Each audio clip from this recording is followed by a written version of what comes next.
The first sign that something had changed came not with a bang, but with an empty chair. Commander Yara of the 10th Observation Corps had been attending Galactic Council sessions as a military observer for 11 years, and in 11 years, he had developed the specific, finely calibrated attention to detail that distinguished a good observer from a great one. The ability to notice not just what was present in a room, but what was absent, not just what was being said, but what was going unsaid. Not just the shape of a situation, but the shadow it cast ahead of itself onto the future. It was this attention, cultivated over 11 years of watching 47 species navigate the complicated, fractious, occasionally magnificent project of governing a galaxy together, that made him the first being in the council chamber to understand what the empty human diplomatic section meant. Not the first to notice it, everyone noticed it. 47 species worth of diplomatic staff, support personnel, and council representatives had noticed the empty section within the first minutes of the session, and the noticing had produced the specific quality of collective unease that Yara had learned to read as a barometer of how significant a development was. The more species shifted in their seats and exchanged glances and spoke in low, hurried tones to their aides, the more significant the thing that had produced the unease. The human diplomatic section being entirely, completely, without a single exception empty, was producing a great deal of shifting and glancing and low, urgent conversation. But noticing was not understanding. Everyone noticed. Yara understood. He understood because he had been studying humanity for 11 years, not as a political exercise, not as a professional obligation, but with the specific, driving curiosity of a being who had encountered something that his existing frameworks did not adequately explain, and who had decided that the inadequacy was a problem worth solving. He had read everything, every human historical record the cooperative had access to, every diplomatic transcript, every trade record, every incident report, every piece of intelligence his corps had gathered on human military activity, human construction projects, human research programs. He had spent 6 months learning enough human language to read their internal communications in the original rather than translation, because translation lost things, and the things it lost were sometimes the most important things. He had spent 11 years building a picture of humanity, and the picture he had built was not the picture that most of the council saw when they looked at Earth's representatives. The council saw a young species, capable certainly, the first contact had settled that question comprehensively, but young, new to the galaxy's rhythms, still learning its rules, still finding their place in a community that had been building itself for 1,000 years before humans left their home system. Young species made noise. They protested and advocated and pushed back and occasionally made dramatic gestures that meant very little in practice. The council collectively had seen enough young species to know how this went. They pushed. You held firm. They adjusted. That was the cycle. Yara's picture was different. Yara's picture showed a species that had spent 200 years watching this galaxy before they joined it, studying it with the patient, comprehensive attention of beings who understood that the galaxy was complicated, and that complicated things required thorough preparation before engagement. A species whose first contact had involved 412 vessels deployed simultaneously, because they had decided that an honest introduction required showing what they actually were rather than what a diplomatic staging would suggest. A species whose history, the long, painful, extraordinary history they had shared in their first contact data package, unedited, including the worst of it, showed, over and over, a pattern that Yara had spent considerable time analyzing, and that he had written about in 3 separate intelligence reports that his superiors had received and filed without action. The pattern was this: humanity was quiet until it wasn't. For long stretches, years, decades, in their historical records, sometimes generations, they absorbed and endured and worked within systems that did not serve them well and made noise through the available channels and tried the available processes, and held to their commitments even when holding to them cost more than the commitments were worth. They were, by every measure that Yara had studied, genuinely committed to peace, to cooperation, to the difficult, imperfect work of building something good with other beings in a complicated galaxy. And then, sometimes, a line was crossed. Not a line that was announced in advance, not a formal declaration of where the boundary was, not a warning in the specific sense of here is what will happen if you do this. Just a line, invisible until it was crossed, that existed in the specific place where what was being asked of them exceeded what their deepest commitments could accept. And when that line was crossed, the long quiet ended. Yara had written about this in his third intelligence report, submitted 14 months ago, which had been received, filed, and not acted upon. He had written, "The critical variable in any interaction with humanity is not their capability, which is substantial and growing, nor their commitment to cooperation, which is genuine and consistent. The critical variable is the location of the line they will not cross. That line is not where most council members assume it to be. It is not at the point of diplomatic insult, or territorial pressure, or economic disadvantage. It is at something older and more specific, something their own literature describes in many ways but which in aggregate means harm to the people they are responsible for protecting. When that line is crossed, the calculus changes completely, and the species that was patient becomes something else, and the something else is not what anyone in this council has prepared for." He had written that 14 months ago. He looked at the empty diplomatic section now and understood, with the cold, settled certainty of someone watching a prediction arrive, that the line had been crossed 8 months ago when the council had voted to block the human medical convoy to the Outer Rim colony, and that what the empty chairs meant was that the long quiet was over. Director Marin called the session to order with the practiced authority of a being who had been running council sessions for 30 years, and who therefore approached most situations, including this one, which Yara's every instinct told him was not most situations, with the composed confidence of experience. "The human diplomatic mission's absence has been noted," Marin said to the chamber. "We have received the following communication from Ambassador Cole, transmitted at 600 this morning." He activated the display. The message was 3 words, plain text, no header, no diplomatic formality, no explanation. "Earth is done talking." The chamber produced the specific noise of 47 species, processing a significant thing simultaneously. "Ambassador Cole has been contacted for clarification," Marin continued. "We have not received a response. I want to address this directly before we proceed to the scheduled agenda." He looked around the chamber with the composed confidence of experience. This is not the first time a member species has staged a diplomatic withdrawal for political effect. The Council has navigated these situations before. Humanity is a young species still learning the rhythms of interstellar diplomacy, and dramatic gestures are a common feature of that learning process. He paused, with the specific pause of someone who has prepared a reassuring conclusion and is about to deliver it. "They will return to the table. They always do. In the meantime, we proceed." Yara raised his observer's flag. Marin acknowledged him with the slight inclination of a being who was not particularly interested in being challenged right now, but was obligated by procedure to allow it. "Director," Yara said, "I want to register a formal observation for the record."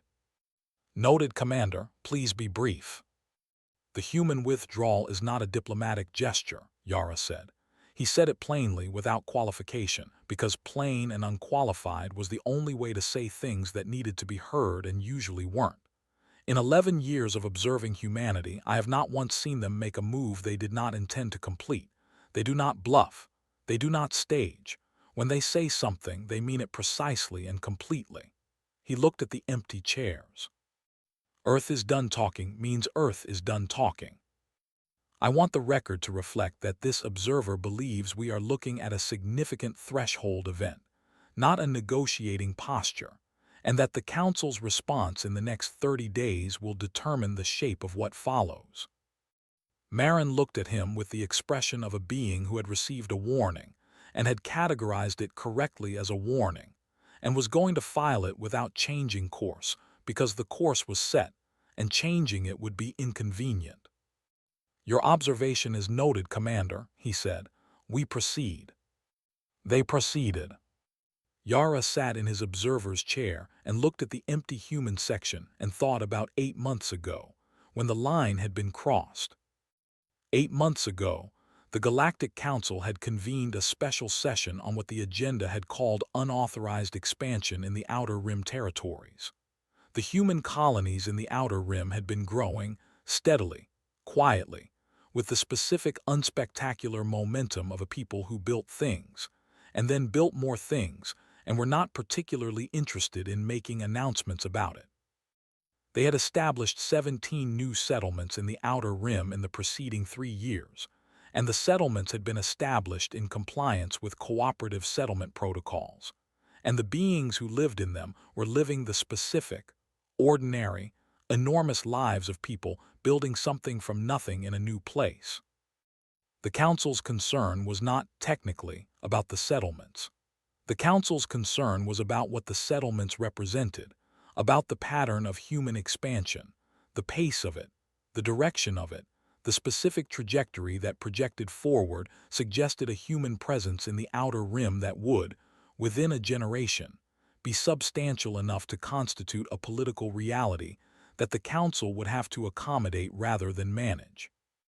And the Council, specifically, Director Marin, whose 30 years of running council sessions had given him a particular talent for building consensus around positions that served the existing order, had decided that accommodating was less preferable than managing, and that managing was best done early, before the trajectory became the reality. The resolution had been framed around humanitarian language, which was the standard approach. Concerns about the stability of rapidly established colonies, concerns about the strain on cooperative resource allocation, concerns about the regulatory frameworks governing medical supply chains in unsanctioned settlement zones, a phrase that applied technically to the Outer Rim colonies because the cooperative zone classification system had not been updated to account for them yet, which was an administrative lag rather than a genuine policy position, but which was sufficient to give the resolution its legal foundation. The practical effect of the resolution was simple. Human medical convoys to the Outer Rim colonies would be held at the sector boundary, pending a review process that the Council's administrative office estimated would take between 6 and 18 months. Ambassador Cole had appealed 3 times. In the formal record, each appeal was a model of diplomatic precision, specific, evidence-based, legally grounded, free of the emotional content that would have made it easy to dismiss as advocacy rather than argument. Cole was a former teacher, which was something Yara had always found interesting.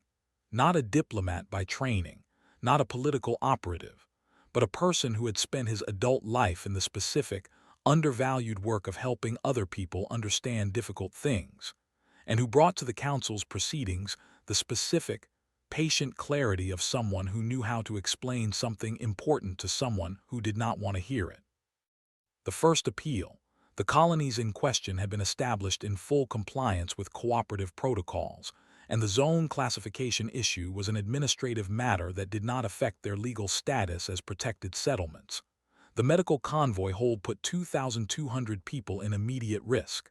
Yara had read the transcript later, many times. Cole's voice in the transcript was steady and professional throughout. He made the case clearly. He answered questions. He provided documentation.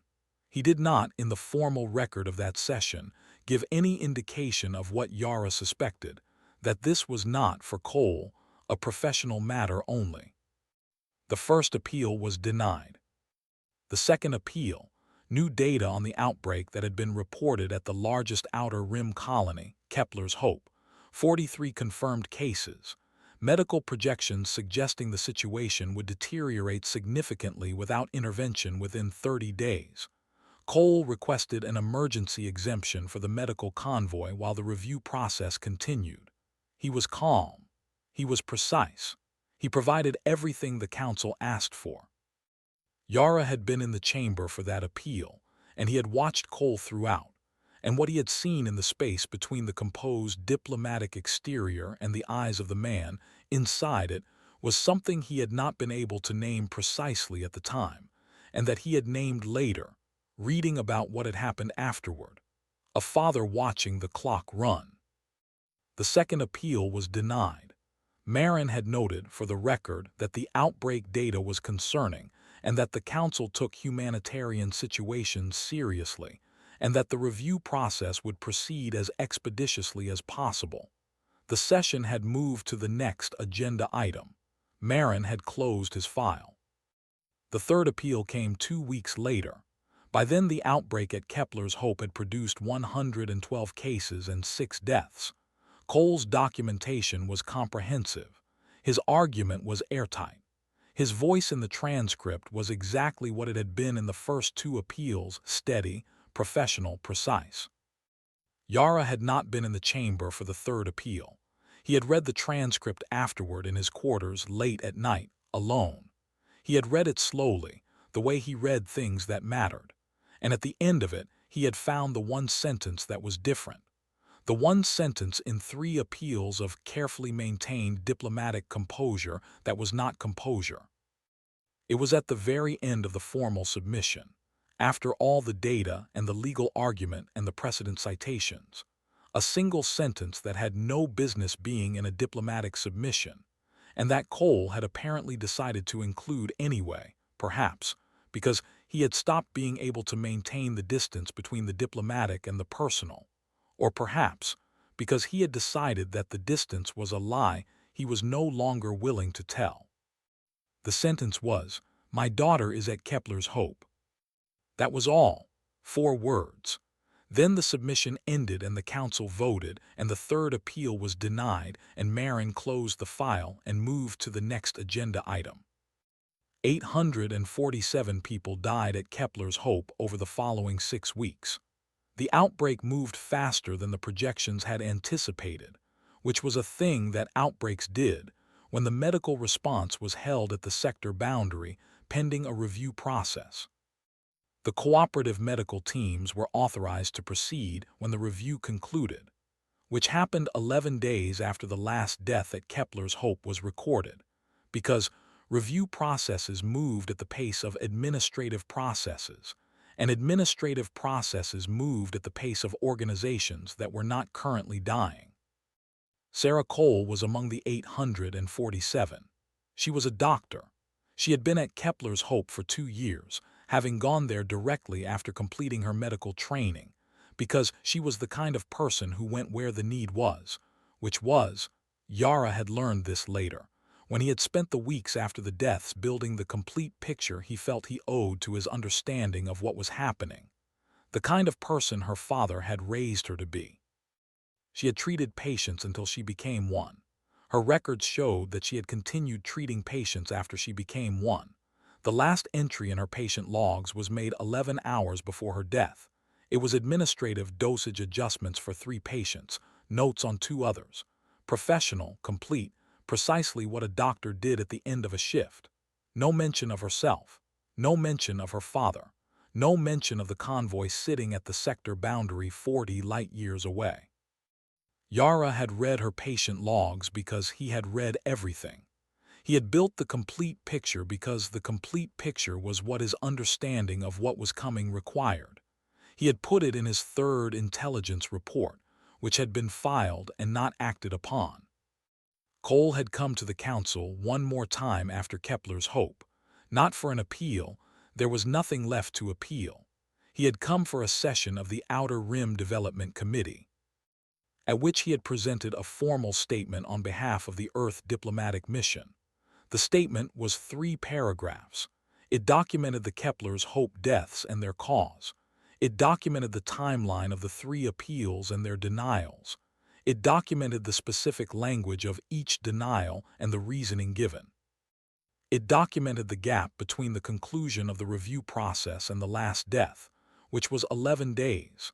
The 11 days during which the review had been finalized and authorization had been granted, and the convoy had proceeded, too late, to a colony that had been waiting for it for 6 weeks while the people inside it died. The final paragraph contained one sentence: "Earth doesn't warn twice." Then Cole had gathered his materials and left the room. Marin had noted the statement for the record and moved to the next agenda item. 3 weeks later, at 600 on a Tuesday morning, the last human diplomatic staff member departed the council station, and Ambassador Cole transmitted 3 words, and the chamber went quiet, and the empty chairs said everything that 3 words could not. Yara had been in his quarters when the transmission came through and had sat very still for a long time after reading it, because he had known it was coming, and knowing it was coming had not made it less significant. He had then done what he always did when something significant happened. He had started writing. He wrote for 6 hours. When he was done, he had a document that was the most important intelligence assessment he had ever produced, and he submitted it to his superiors with the specific, professional certainty of someone who understood that the assessment would be filed without action, and was submitting it anyway, because the record needed to contain it. The document began: "Earth has crossed a threshold. What follows will not resemble anything the Council has previously experienced in managing tensions with a member species. The appropriate historical analogies are not diplomatic. They are geological. We are not watching a negotiation. We are watching a tectonic event, and the question is not whether it will produce change but how much." He had written more, a great deal more. The document was 40 pages. He had not been brief because the situation did not call for brevity, it called for completeness, and completeness was what he had tried to give it. His superiors had filed it without action. And now, 2 weeks after the empty chairs, Yara sat in his observer's position and watched the council proceed with its scheduled agenda, and waited for the thing that his 40 pages had described to begin. He did not wait long. The first report came on day 19. One of the cooperative's long-range observation posts in the border region between human space and the outer rim sectors. A routine station, automated, checking in at 6-hour intervals, missed its 600 check-in, then its 1200. By 1800, when the station had missed 3 consecutive check-ins, the automated alert flagged it to the Council's Infrastructure Division, who assigned it a priority level and put it in a queue, because that was how the system worked. Yara saw the flag because he monitored every automated alert the system produced, which was a habit he had developed in his first year of observation work and had never abandoned. He looked at the station's last recorded data, everything normal at the 0 check-in, then nothing, and noted the location, which was in a sector that his intelligence picture told him was relevant, and sent an inquiry to the Infrastructure Division asking for a status update. The Infrastructure Division responded that the station had most likely experienced a technical fault, and that a maintenance vessel would be dispatched within 72 hours. Yara noted the response. Then he sent a second inquiry, this one to 2 additional observation posts within sensor range of the first station's location, requesting their most recent data on the sector. The second post's data showed nothing unusual. The third post's data showed nothing unusual. Yara read both datasets carefully, and then he read them again, and then he did something that his observer's training had taught him, and that most beings found tediously overcautious.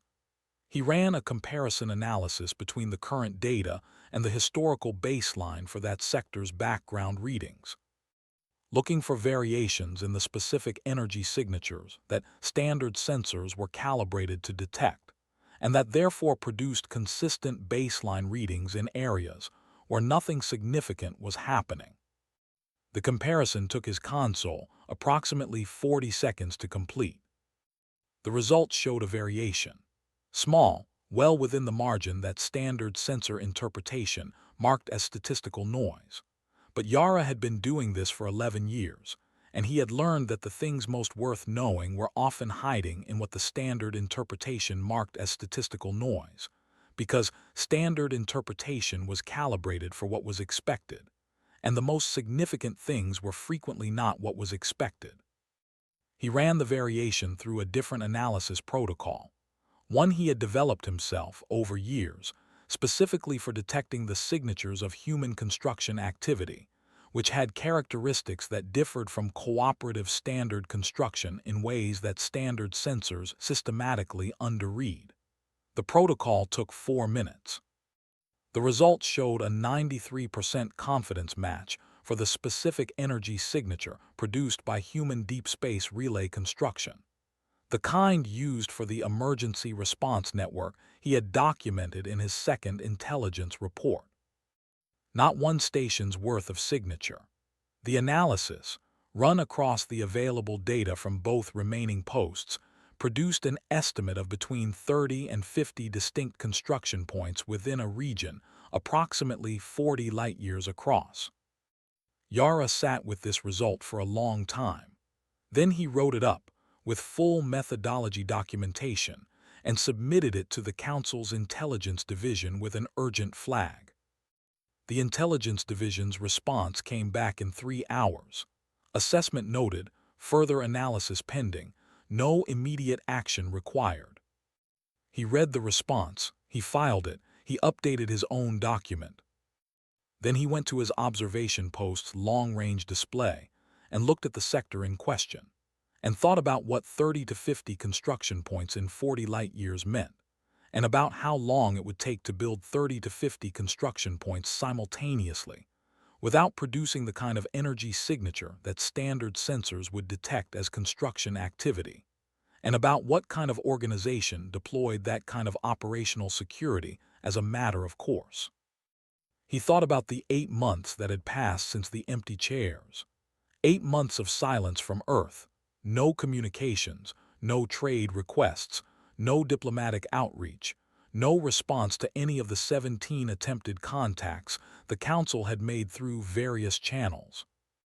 8 months of a silence so complete that Director Marin had, 2 months ago, in a Council strategy session that Yara had attended as an observer, described it as evidence that the human withdrawal was proceeding as expected, that the young species was sulking, in the political sense, and would eventually run out of reasons to maintain the posture and return to the table. Yara had not said anything in that strategy session. He had noted Marin's assessment in his record. He had thought about what he was looking at on his display, the faint, almost imperceptible variation in background readings that his protocol had flagged with 93% confidence. They were not sulking. They were building. And the building had been going on for 8 months in silence, without the Council's knowledge, in a sector of space that Yara's map told him was 50 light-years from Earth's formal territorial boundary, and 120 light-years from the nearest Council military installation.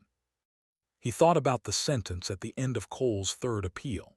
He thought about the 3 words transmitted on a Tuesday morning 8 months ago. He thought about 40 pages that had been filed without action, and about what geological meant when applied to a civilization that planned in centuries and had spent 200 years watching this galaxy before they joined it. Then he began drafting his 4th intelligence report, which he already knew would be filed without action, and which he wrote anyway because the record needed to contain it, and because he was not sure anything else was still within his power to do. The trade route stopped on day 47. Not one route, not a selected route chosen for political symbolism or economic leverage. The kind of targeted disruption that species used when they wanted to make a point, while maintaining enough of the normal operation that the other side understood the disruption, was discretionary. 6 routes. The 6 major arteries that carried between them approximately 60% of the cooperative's commercial traffic in the outer sectors, plus a substantial portion of the communication, relay traffic that the Council's administrative functions depended on.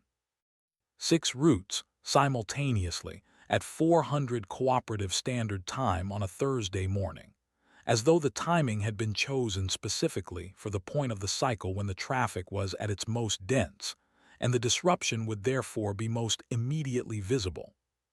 The ships that stopped the routes were human, vessels that the Council's traffic management system had on record as commercial carriers, traders, haulers, research vessels, a few independent courier ships, which had been operating on those routes, in some cases for years, in the ordinary, unspectacular way of commercial traffic that generated regular logs and paid standard transit fees, and gave no one any particular reason to look at them more carefully than the system required. They stopped simultaneously at positions that Yara's display told him were the 6 points of maximum choke point efficiency on the 6 routes. Not random positions, not evenly spaced, but the 6 specific locations where a stationary vessel created the largest possible impediment to the largest possible volume of traffic with the smallest number of ships. The Council's traffic management emergency system flagged the situation within 4 minutes. The alert reached Marin's desk within 8 minutes. The emergency session was convened within 2 hours, which was, by Council standards, extremely fast, and which told Yara something about how the situation was reading in the rooms where decisions were made. He was in his observer's position when Marin opened the session, and he watched the chamber with the complete, patient attention of someone who had been expecting this, and was now watching it unfold, and was holding himself very still because stillness was what the moment required.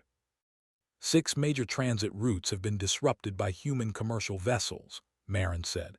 His composure was intact, which was professional and also, Yara thought, a measure of how well Marin had been insulating himself from information that might have disturbed the composure. The disruption appears coordinated. We are treating this as a hostile economic action. He looked around the chamber. The Council will not be held hostage to this kind of pressure. I am authorizing the deployment of a response fleet, 40 Council warships, to the 6 disrupted routes, with orders to clear the obstruction and restore normal traffic flow. This will be handled promptly and proportionately. Yara raised his flag. Marin acknowledged him with the expression of someone who would very much prefer not to hear what Yara was going to say. Director, Yara said, I want to formally advise against the fleet deployment. Your advisory is noted, Commander. The decision has been made. Please explain your objection for the record. The human vessels on those routes are not positioned randomly, Yara said. The positions were chosen with a precision that required detailed knowledge of cooperative traffic flow patterns, choke point geometry, and our fleet response vectors. The vessels have been on those routes long enough to have gathered that knowledge passively over extended periods. This is not improvised. This is the execution of a plan that has been in development for months, possibly longer. He paused. A plan that has been in development since approximately 8 months ago. Marin's expression was the expression of a being who heard this and processed it, and then set it aside because it was inconvenient. The fleet will proceed, Commander. The obstruction will be cleared. Director, Yara kept his voice level. I want to add something for the record. The 40 warships you are deploying will arrive at the disrupted routes and will find human vessels occupying the choke points. What they will not find is an engagement they can win on the terms we currently understand. I have been analyzing human vessel energy signatures for 11 years. The readings from the commercial vessels on those routes over the past 8 months have been consistent with their registered civilian profiles. In the past 72 hours, those readings have changed. He looked at Marin directly. Whatever those vessels were when they registered as commercial carriers, they are not that now. I want the record to show that this observer believes the fleet deployment will not produce the outcome the Council expects, and that the outcome it does produce will determine whether the next phase of this situation can be addressed diplomatically or cannot. The chamber was quiet for a moment. Noted, Marin said. We proceed. The 40 warships reached the first disrupted route 14 hours later. Yara monitored the deployment from his observation post, watching the feeds from the Council's tactical relay as the fleet approached the position, where 3 human commercial vessels were sitting across the traffic lane like a wall. The fleet commander sent the standard clearance order on the standard frequencies. The human vessels did not respond. He sent it again. No response. He sent it a third time, adding the specific legal language of the cooperative's traffic enforcement protocols, which carried the weight of 800 years of interstellar law. No response. He moved the fleet to within weapons range. This was the moment Yara had been watching toward, and when it arrived, he was entirely still in his chair, not because he was calm, but because the specific quality of stillness that came over him in the moments that mattered had nothing to do with calm. It was the stillness of someone watching something they have been watching for a long time finally arrive. The fleet commander activated his targeting systems, painted the 3 human vessels, prepared to fire the warning shot that the protocol called for, non-damaging, past the vessel's bow, the universal language of move or we use force. What happened next was visible in the sensor data as a change in the human vessel's energy signatures. A shift from whatever they had been reading as, in the 40 seconds since the targeting systems had gone active, to something that Yara's analysis protocol had been waiting to see, and that his display now showed him with the clarity of confirmation. The fleet commander's tactical feed registered the change and flagged it for analysis. The analysis took 11 seconds. Then the tactical officer aboard the flagship transmitted a report to the fleet commander that Yara was able to read through the relay, and the report contained 3 pieces of information. First, the human vessel's energy output had increased by a factor that the fleet's sensor array could not accurately measure because the readings were outside the range the array was calibrated for. Second, the weapons signatures the vessels were now emitting did not match any classification in the Council's military database. Third, the fleet's own targeting systems, which had been painting the human vessels for 40 seconds, were no longer functioning. All 3 pieces of information had arrived simultaneously in the 11-second window. Yara read the report and understood exactly what it meant, because he had spent 11 years building the picture and the picture told him. The commercial vessels had not been commercial vessels. They had been something else, maintaining a commercial profile because that was what was needed while a plan was executed over months. And when the moment came, when the Council's fleet arrived and the targeting systems went active, and the confrontation Marin had ordered became the confrontation that was actually going to happen, the something else revealed itself. The fleet commander sat with his non-functional targeting systems and his out-of-range energy readings and his unclassified weapon signatures for approximately 3 minutes. Then he sent a message back to the Council. The message said, in the specific, carefully chosen language of a military officer reporting a situation he had been trained for a situation he had not been trained for. Recommend immediate halt to engagement protocol pending additional intelligence assessment. Human vessels' capabilities significantly exceed registered profile.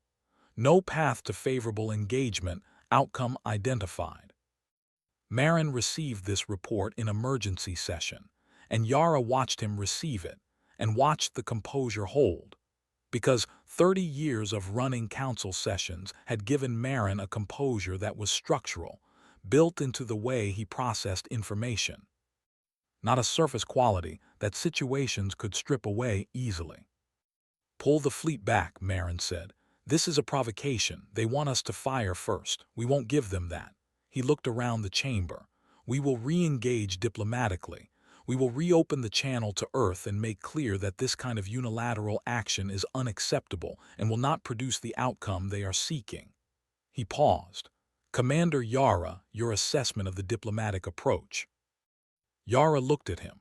He thought about what to say, and about whether saying it would accomplish anything, and about the 40 pages that had been filed without action, and about the 3 words on a Tuesday morning, and about Sarah Cole treating patients until she became one and making her last log entry 11 hours before she died, and about the sentence at the end of the 3rd appeal. "Director," he said, "Earth doesn't warn twice." Marin looked at him. "I am asking for your diplomatic assessment, Commander, not a slogan." "It is not a slogan," Yara said. "It is the most accurate summary of the situation I can give you in 4 words. Ambassador Cole told you, 8 months ago, precisely where this was going. The Council heard it and filed it and moved to the next agenda item. The diplomatic channel is closed. Earth closed it. They closed it because the experience of the preceding 3 years, culminating in the Kepler's Hope deaths, produced in them the specific conclusion that diplomatic channels with this council produce diplomatic responses, and what they require is not a diplomatic response." He paused. "The fleet you sent to the trade routes discovered today that the human vessels on those routes are not what they registered as. I want to ask you a question, Director, and I want you to hear it as a genuine question rather than a rhetorical one." He held Marin's gaze. "If the commercial vessels were not what they registered as, if they have been maintaining a cover profile while being something else entirely, how many other human vessels in cooperative space have been doing the same thing? How many have we been cataloging as traders and haulers and research ships without ever looking at what they actually are?" He paused.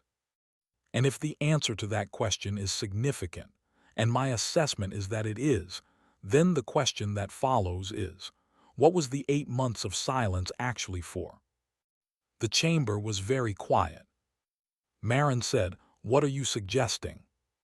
"I am not suggesting," Yara said. "I am reporting. 8 months ago, Earth went silent.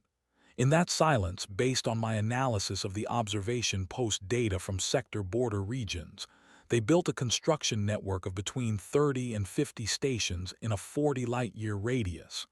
They repositioned assets that had been operating as commercial traffic on our major routes. They have been for 8 months doing things that required the silence, that required no diplomatic engagement, no council interaction, no activity that would produce observable data through the channels we monitor, because the things they were doing needed to be done without our observation." He looked at the display. "The silence was not sulking, Director. It was operational. They used the 8 months we spent waiting for them to return to the table, to do everything they needed to do before they were ready to say what they came to say." Marin was quiet for a long moment. "And what did they come to say?" As if in answer, and Yara would think about this timing for a very long time afterward, would never be entirely certain whether it was coincidence or whether humanity had monitored the council session's feed and chosen the moment with characteristic precision. The council's communication system flagged an incoming transmission. From Earth. First contact in 8 months. Directed to the full council, all channels simultaneously, with a transmission header that Yara's system identified as requesting display in the chamber. "Put it through," Marin said quietly. The display activated.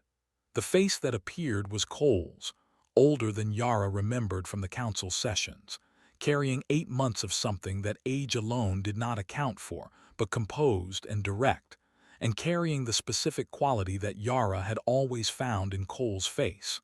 The quality of a man who knew exactly what he was saying and had chosen every word. "Director Marin," Cole said, "members of the council, I will be brief because what I have to say is brief and I think brevity serves everyone better right now than any alternative." He paused. 8 months ago, I told this council that Earth was done talking. I want to clarify what that meant because I think there has been some confusion about it. It did not mean we were withdrawing to reconsider. It did not mean we were staging a diplomatic protest. It meant exactly what it said. We were done talking. Another pause. For the past 8 months, Earth has been doing something other than talking. You have begun to discover what that something is. I expect the discovery process will continue over the next several days, as your intelligence division completes its assessment of the observation post data, the trade route vessel profiles, and the construction activity in the border sectors. He looked directly at the camera, at Marin specifically, in the way of someone who knows where the decision-maker sits even when addressing a room. I am not here to threaten. I'm not here to negotiate. I'm here to deliver something to this council, and specifically to you, Director Marin, and then I am going to come to the station in person and stand in front of you, and you are going to have a choice to make. He paused. The delivery is going through your secure channels now. I suggest you read it before I arrive. It will take you some time to read, and the time will be useful. He paused one final time. Earth doesn't warn twice, Director. You received the first warning 8 months ago. Today is not a warning. The transmission ended. The secure channel notification appeared on Marin's console 40 seconds later. He opened it. Read the first page. His composure, which had held through everything, held through this too, but something changed in the quality of it, became less structural and more effortful. The composure of someone actively maintaining rather than naturally inhabiting. What is it? The Axiom representative asked. Marin set the document down. He picked it up again. He said, with the specific quietness of a being choosing words with great care, "It is Director Marin's complete private communication record for the past 3 years. Every internal message, every strategy session transcript, every private note." He paused. "It includes a communication from 18 months ago in which I discussed the medical convoy blockade as a strategy for limiting human expansion in the Outer Rim, using the zone classification issue as the legal instrument." He paused again. "The communication includes language that makes clear that the humanitarian framing of the resolution was not the reason for the resolution." The chamber was very quiet. "How did they obtain this?" the Velhari representative asked. "I don't know," Marin said. He looked at his console. "There are 412 pages." He paused. "It is comprehensively annotated." Yara looked at the chamber, at 47 species representatives absorbing the specific weight of what had just been delivered, and thought about 8 months of silence, and about what silence was for when you needed to do things without being observed, and about what else you could do in 8 months besides build relay stations and reposition vessels. You could build a record. You could spend 8 months taking what you already knew, what Cole already knew, what a man who had spent 3 years watching his daughter die by administrative increment already knew, and documenting it with the completeness and the precision that made it inarguable. Not alleged. Documented. 412 pages of documented. Cole arrived at the council station 14 hours later. He came alone, no delegation, no security, no diplomatic staff. Just Cole, with a briefcase that contained one thing, which Yara had guessed, and which Cole confirmed when he stood in the council chamber with Marin across the table from him, and the full council watching, and the full transmission feed going to every cooperative member system simultaneously. Because Cole had requested full broadcast, and the council had granted it. Because the council was already past the point where refusing the request would have made any difference. Cole set the briefcase on the table and opened it. Inside was a single document, physical, printed, which was unusual enough in the age of digital transmission to be deliberate. The way everything Cole did was deliberate. He placed it on the table in front of Marin. Marin looked at it without touching it. "What is this?" "Sarah's last patient log," Cole said, "and the names of the 847 people who died at Kepler's Hope." He paused. "And the 11 days." "The 11 days," Marin repeated. "Between the last death and the conclusion of the review process," Cole said. "The review that authorized the convoy. The 11 days that it took the process to finish after the dying stopped." He looked at Marin with the eyes of a man who had been carrying this for 8 months and had put it down now, not because it was lighter, but because he had found the place it belonged. "You closed a file, Director. You moved to the next agenda item. And 847 people died in the gap between your file and your next agenda item, and my daughter was among them. And I watched it happen from inside this building, and I made 3 appeals and you denied them, and then you moved on." His voice was steady. It had been steady for the entire 8 months. Yara understood. This was not the steadiness of composure. This was the steadiness of someone who had already done their grieving and had come out the other side of it into something else. "I told you 8 months ago that Earth doesn't warn twice. That was the second warning. The first was the third appeal. You denied it and moved on." He held Marin's gaze. "Today is not a warning."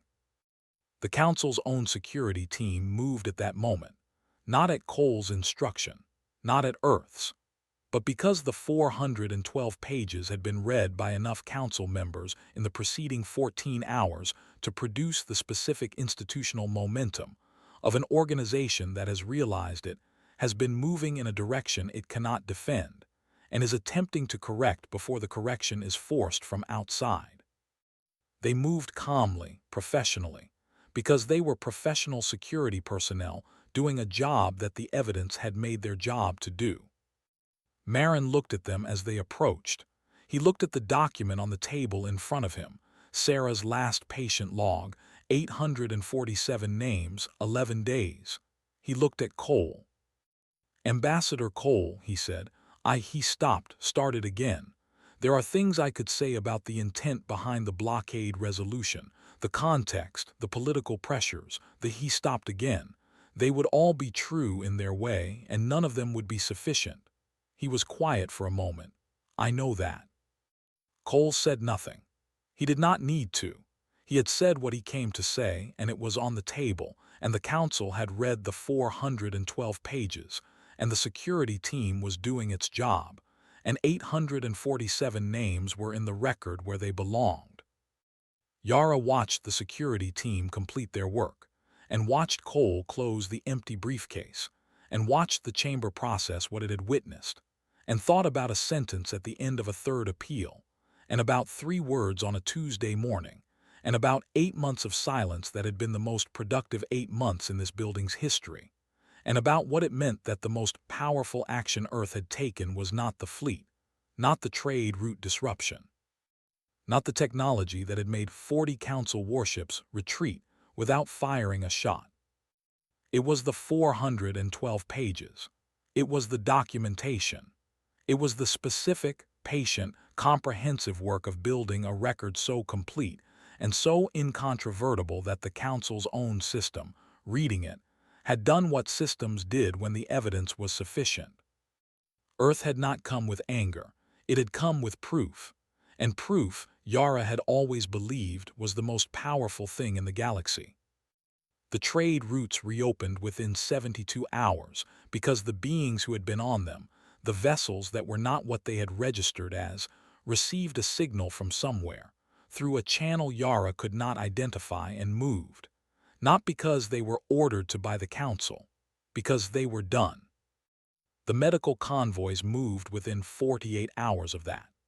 The review process that had been pending for 8 months was concluded in an emergency session that lasted 4 hours, because it turned out that review processes moved considerably faster when the thing being reviewed was in the front of the room rather than in a queue. Cole did not attend the session.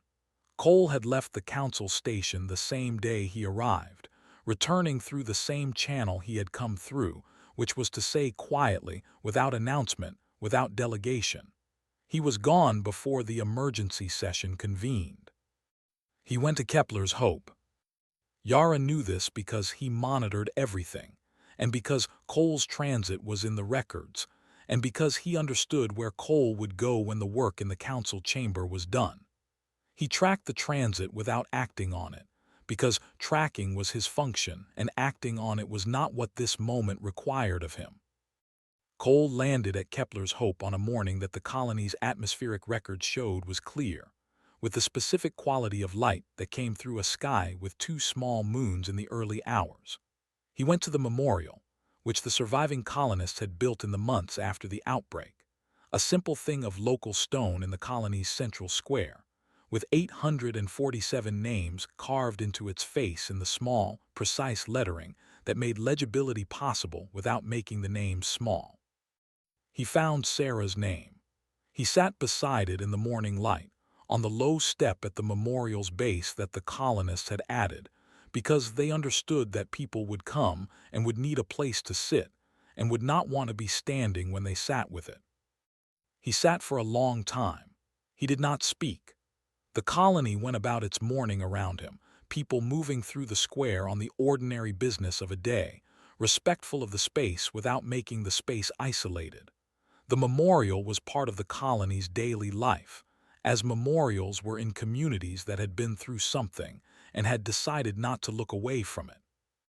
Yara, watching through the observation data, could not know what Cole was thinking or feeling. He could only see the shape of the man sitting in the morning light beside 847 names, one of which was his daughter, in a colony that existed because medical convoys had eventually arrived, too late for 847 people, and not too late for the 1,400 who had survived. He sat until mid-morning. Then he stood and he placed something at the base of the memorial. Yara could not make out what it was from the observation data, something small, something from the briefcase that had held Sarah's patient log and that Cole had carried with him to Kepler's Hope. Then he stepped back and looked at the memorial for a long moment and turned and walked back toward the landing pad.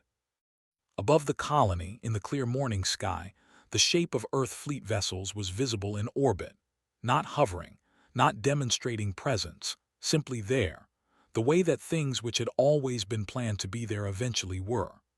Quiet and enormous and permanent, in the way that things were when they had been built over a long time with a specific purpose, and had arrived at the place they were built to be. Cole looked up at them as he walked. He did not stop walking. He kept his pace steady and his eyes forward, and Yara, watching, had the sense, the specific, particular sense of an observer who had been watching one person for long enough to understand the shape of how they move through the world, that Cole was not looking at the ships as a display or a reminder or a symbol. He was looking at them the way you looked at something you had built, from the place where you had always known it was going to stand. Yara filed his final report on the situation that evening. It was shorter than his previous reports, not because there was less to say, but because the saying had been done, in 412 pages and 3 words and 8 months of silence and a morning in Kepler's Hope, and what remained for him to say was the summary. He wrote, "The Council will spend considerable time in the coming months analyzing what happened. There will be assessments of the technology, the operational security, the intelligence failure, the economic leverage of the trade route disruption. These are legitimate areas of analysis, and the Council should pursue them." He paused and then wrote, "But the most important thing that happened is the thing that is hardest to analyze, because it has no category in our existing frameworks. A species that had every reason to respond with force, responded instead with documentation. A man who had every reason to be consumed by grief organized that grief into 412 pages of incontrovertible proof and delivered it through the Council's own systems, and let the Council's own processes respond to it. The trade routes, the vessels, the construction network, the technology that turned 40 warships around without a shot, all of that was infrastructure. The 412 pages were the message. The infrastructure was what made the Council read the message when it might otherwise have filed it." He paused again. "Humanity stayed silent for 8 months. In that silence, they built everything they needed. They did not come with anger. They came with proof. They came with patience. They came with memory. And they came with the specific, terrible understanding that the most powerful thing you could do to an institution that ran on documentation and process was to produce documentation so complete that the process had no choice but to run." He stopped, and then wrote the final line. "The galaxy learned something today.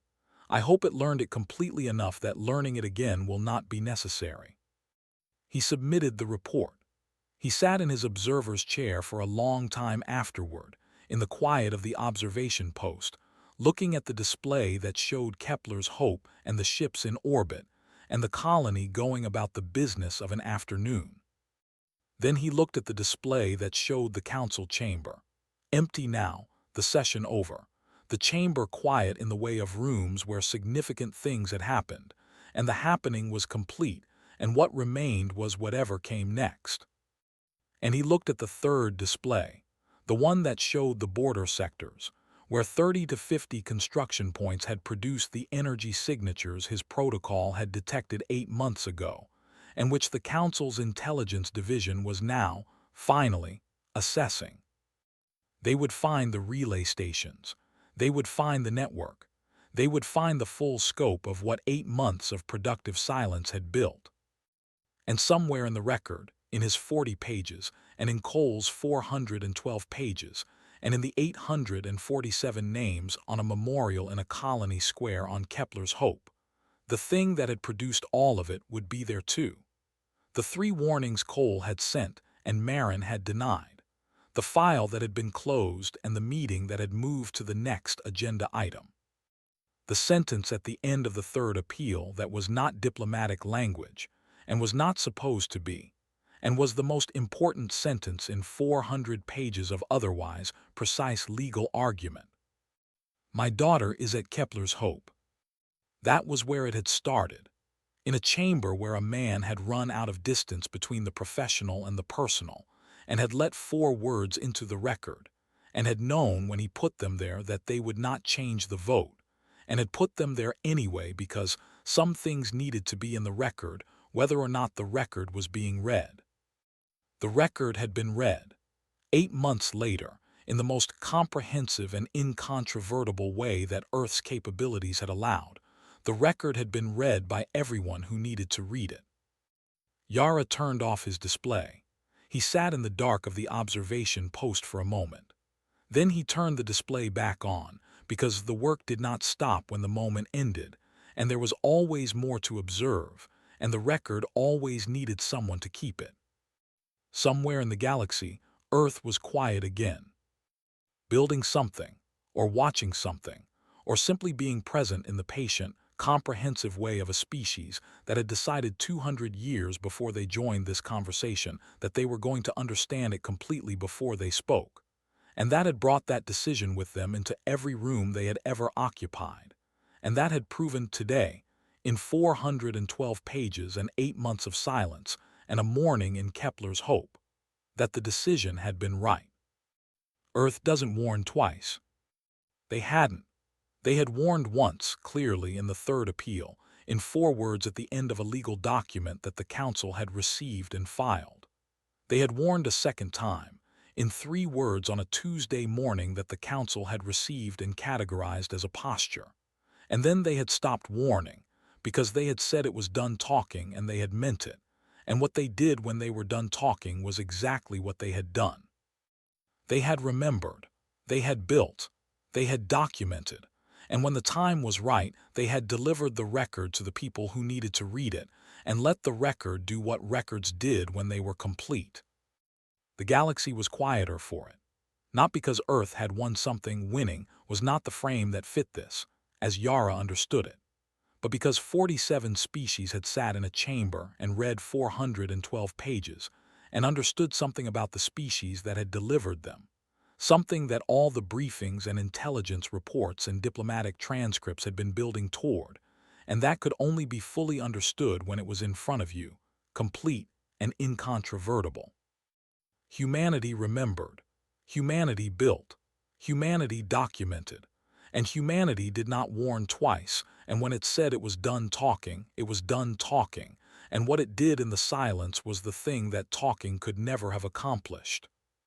The stars outside the observation post's viewport were what they always were: permanent, indifferent, crossing the distances between worlds where the long work of civilization continued, imperfectly and with great effort, toward something better than what it had been.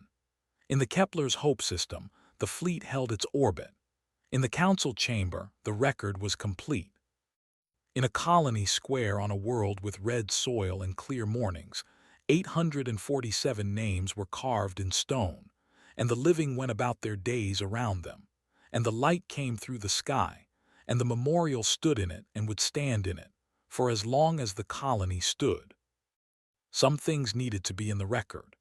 Cole had known that when he put 4 words in the third appeal. Yara had known it when he wrote 40 pages that were filed without action. The 847 had known it in the only way that was available to them, by being part of what happened, by being the reason the record existed, by being the names that Cole had carried for 8 months and had placed at the base of the memorial in Kepler's Hope on a clear morning with 2 moons in the sky. They were in the record now, all of them, permanently, completely, in the way of things that had been documented by people who understood that the record was what lasted when everything else was done. Earth had made sure of that. Earth had always made sure of that. That was what the 8 months had been for.